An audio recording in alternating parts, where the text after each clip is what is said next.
You cannot put your heart and be attached to anything, ever. This is Jen.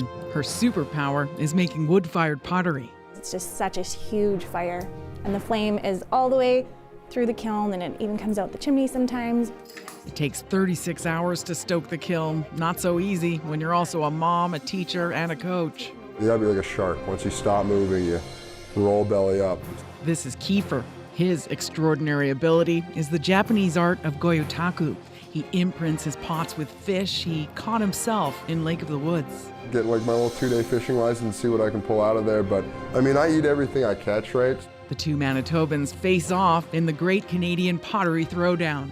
This exploded. Hosted by Seth Rogen and Jen Robertson from Schitt's Creek, the show starts Thursday on CBC. Like the beloved Bake Off series, potters throw, sculpt, and glaze under the clock. I'm excited to see it. Oh, wow! Back at his studio in a back alley garage in Winnipeg, the dust might have settled, but Kiefer's competitive spirit is still spinning. I'd like to say Jen couldn't do this, but I know she can. Kiefer says the show left a mark on his art and his work ethic. It was a surreal experience. I never really thought I'd be on a television show for pottery. That's not why I got in the game, but I'm glad I was, and you know, it's something I'll treasure forever. I'm definitely after this a much more confident potter. I'm aware that I can work under a lot of pressure. Pedal to the metal, you know, this year I'm definitely gonna crank out 1 million pots and set a record. That's the goal. Jen is also hard at work at her farm in Stonewall, north of Winnipeg. Her creative juices flowing after being on the show. It was insane to make pottery on a time frame like that.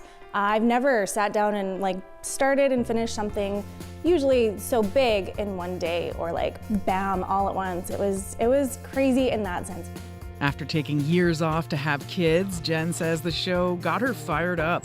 She's getting hundreds of pieces ready for the kiln and says being a farm mom gives her an edge in the competition.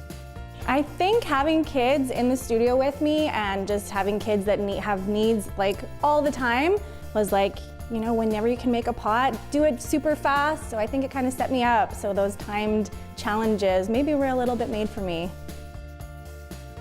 So to find out what happens with Jen and Kiefer and their creations, tune into the Great Canadian Pottery Throwdown. It starts February 8th right here on CBC TV. Emily Brass, CBC News, Stonewall, Manitoba.